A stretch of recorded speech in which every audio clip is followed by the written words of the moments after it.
Gas prices have been rising since forever, and here in Nevada, we recently ranked 5th highest on the national gas price average, which is an improvement since it used to be in the top 3, together with California and Washington State.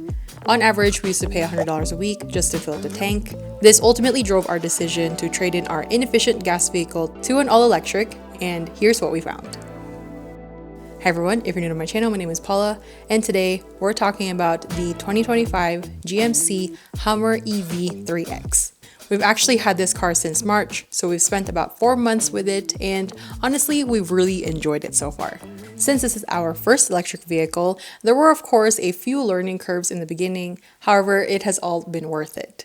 Today we're actually heading out to California to get some beach time for us and the dogs. While we're on the road, I'll show you guys some cool features of the car, our experiences as a first-time EV owner, and by the end of the video, I'll be breaking down the cost to see if it is truly worth making the switch.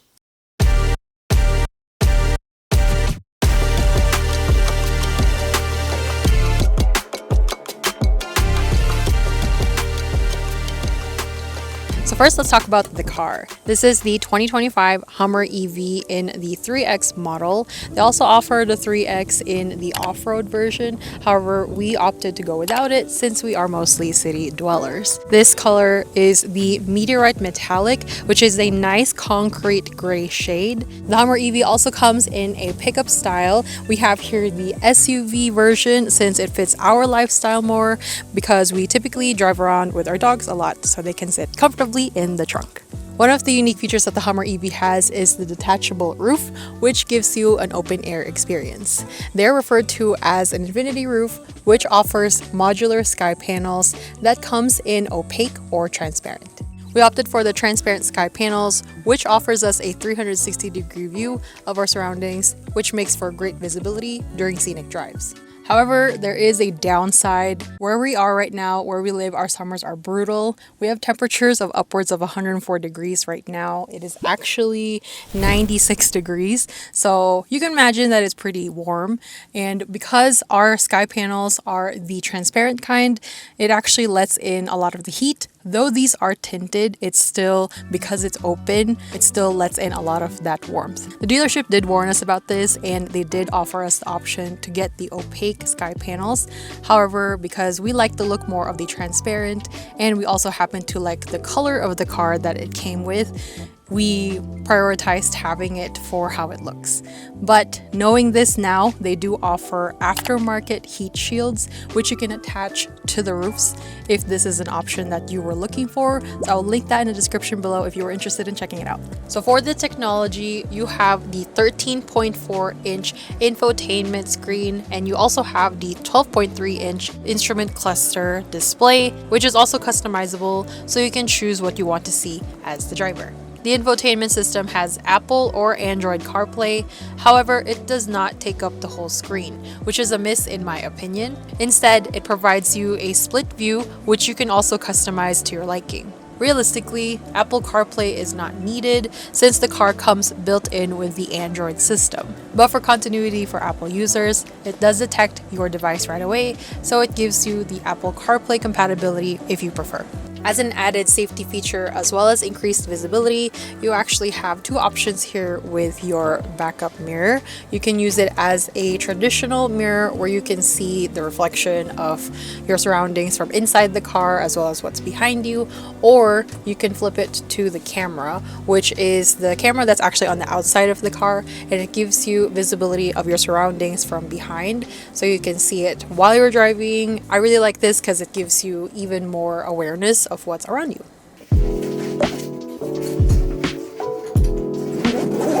I'm pretty proud of how good Brian and I have been about condensing our luggage. So this is all we're bringing. We have both our clothes in here. I already have everything packed up so you can't really see in there. My camera bag, which I am going to put all of my stuff in. Then we also have the dog stuff. Their beach stuff is in there, as well as their dog food and bowls and stuff like that. You know what I just realized that I'm forgetting right now is a charger for our phones and stuff. That's gonna be important.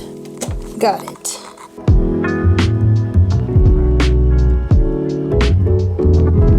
just did a really quick stop. We haven't officially started the road trip yet, but we just picked up my brother's rental car, which is now parked next to us. It's a Tesla, and we're used to having a fob when we have used them before. But for this, the guy that he rented it from didn't actually include the fob in the car, so we are having to rely on the app. So it just took a couple extra minutes to make sure that we have everything up and running. Our car is currently at 100% charge, which should last us about 327 miles. But knowing our driving habits, it'll most likely be less than that, so we are going to have to stop to charge along the way. For this trip, we will only be using non-Tesla chargers since we don't have an adapter. However, if you are someone who might be concerned about having limited options of compatible charging stations, a simple trick is to get an adapter that will allow you to charge at any Tesla station if needed. You can get them on Amazon, and I will link the popular ones down below.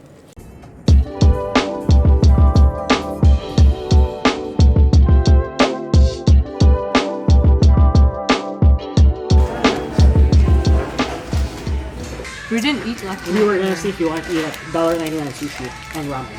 What's that? Sounds fun.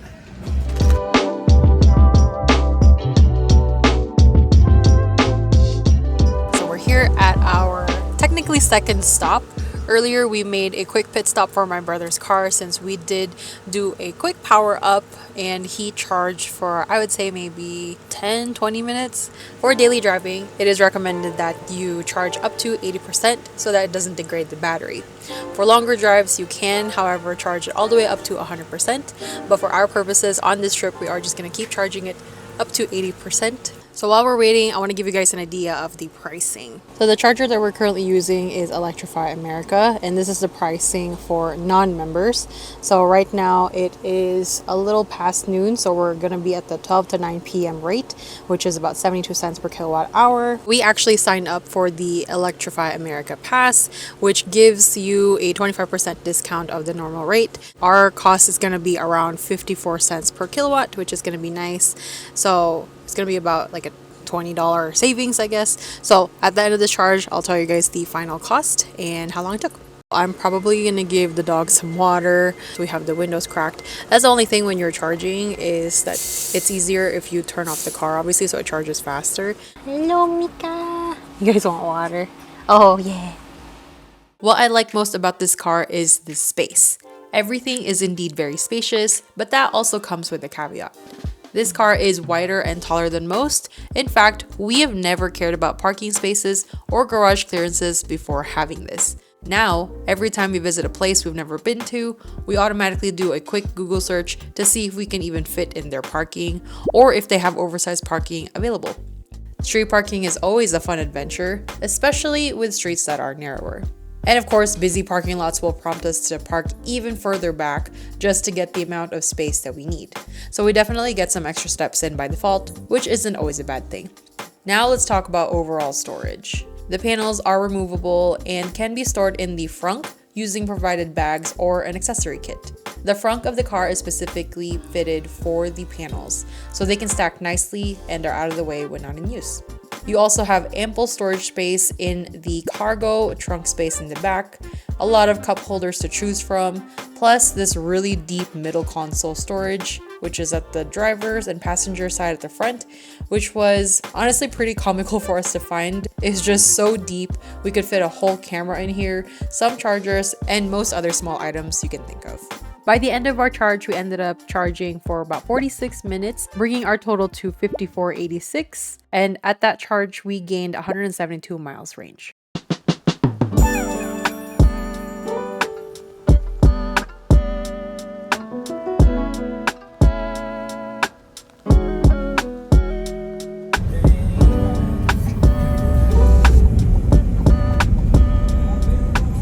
will arrive at your destination.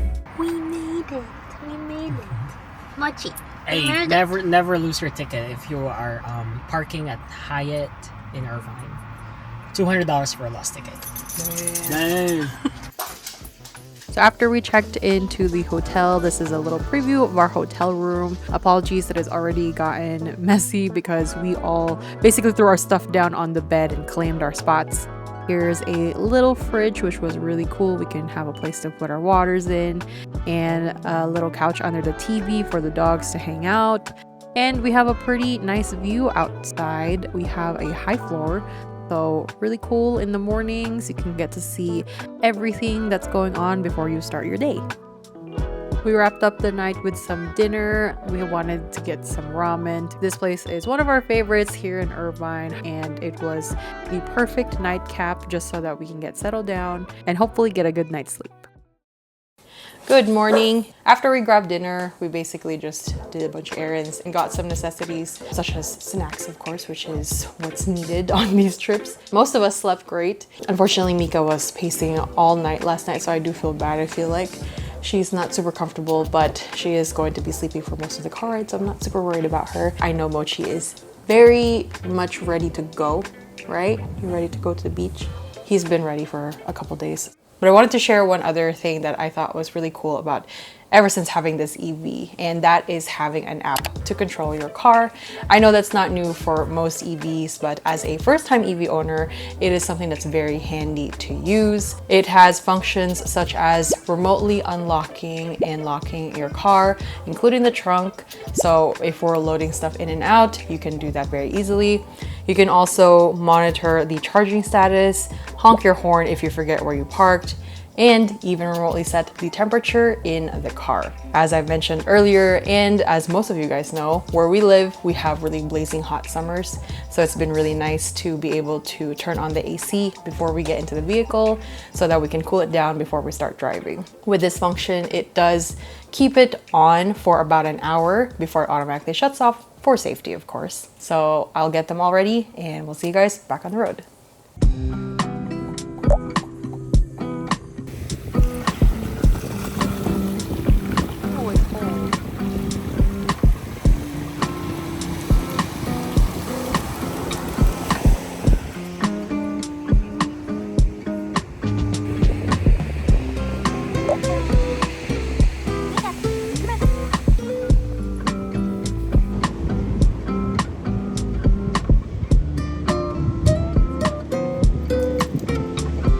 We had to move to Huntington because Mochi was not having it at Rosie's. For some reason, he was like barking at everyone, but he's doing a lot better out here in this dog beach, luckily.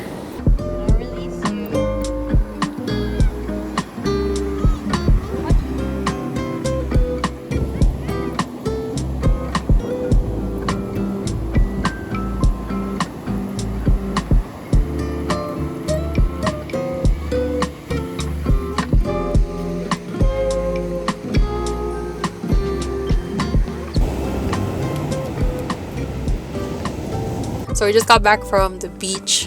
Mochi is back there. Super tired, I'm sure. But one other thing that I wanted to share that's really cool about the car is that everything in the interior is weatherproof. Both our dogs have really long hair, and especially with days like going to the beach, they can track a lot of dirt and sand and all other debris all over. But the good thing is this car is already built in with weatherproof mats. The materials on the walls are plastic and rubber, so a mixture of both, so it makes it easy to wipe everything off. So I just want to show you how dirty it got when we were at the beach. Since we have the dogs usually in the trunk 9 times out of 10, we also put in a trunk liner just to help minimize the hairs sticking to the walls. But even if it does, it makes it really easy to just vacuum and wipe everything away. So something that was very useful for us especially. But I know that for Hummer, obviously Hummer is made to do off-roading. We don't necessarily do a lot of off-roading, but because that design is there, it's been nice for us who also just wants to keep things clean and easy to wipe away.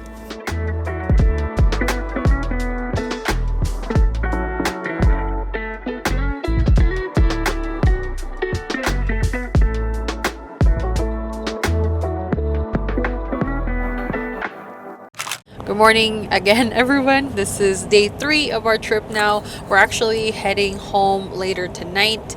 We had a very short day yesterday after the beach since we got pretty tired. We just had dinner, and so now today we're just going to probably wrap up the rest of our trip doing our last trip into the city before heading back on our long desert drive.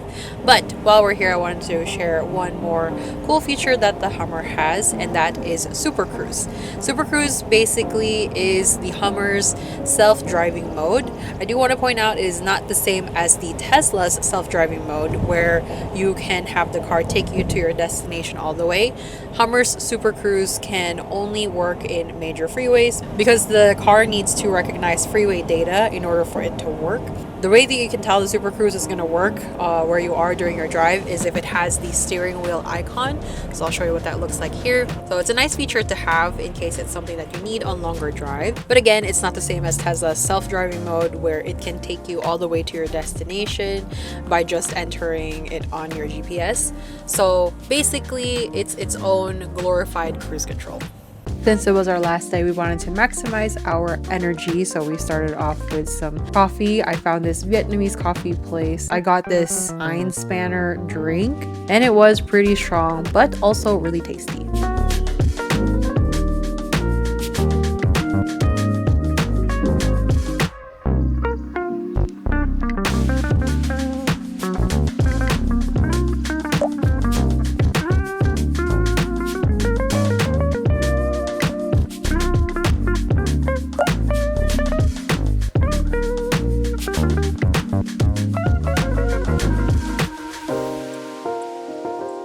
Alright, so it's been a couple days since we returned from our trip, and I wanted to share one downside specific to the Hummer EV. While it charges quickly, the massive battery does take account into higher costs, almost on par with premium gas vehicles. To save on charging during this road trip, we signed up for the Electrify America subscription at $7 a month. It gives you a 25% off discount on charging prices, and it offers even lower prices if you charge at off-peak hours. After looking at the costs, this definitely made a huge difference, saving us around $15 per charge. And since the Hummer's battery is so large, you recoup the subscription price right away. Best part is you can actually cancel the subscription and reactivate it anytime for future trips. On this trip, we typically charge from 30% to 80% each night. Still, the biggest savings comes from charging at home, especially in Nevada, where it costs about 14 cents per kilowatt hour, much cheaper than public charging station rates. Overall, we're pretty happy with the EV switch. However, we quickly learned that not all EVs are created equal. The Hummer's 246 kilowatt hour battery is massive compared to the Tesla Model 3 at around 82 kilowatt hour, or the Rivian's at 104 to even 140 kilowatt hour for a larger pack, which explains the higher costs. Now, if you're looking for a more balanced large SUV, Cadillac just announced the Vistic, which is promising for anyone who is looking for a little bit more space without the extreme battery size at 102 kilowatt hour. And that is all I have for you guys today. Let me know what your guys' thoughts are about the Hummer EV in the comments down below. If you guys found this information helpful, or if you enjoyed this video, please don't forget to give us a thumbs up down below and subscribe for more tech and gear related videos on the channel. Lastly, I would love to hear what your guys' thoughts are about our first car review here on the channel. I wanted to do something a little bit different from what we normally talk about. However, we are still focused on the tech side of things. So hopefully we'll be able to do more projects like this in the future. Let me know what you guys think. I'd love to hear it. As always, thank you guys again for watching, and I'll see you in the next video.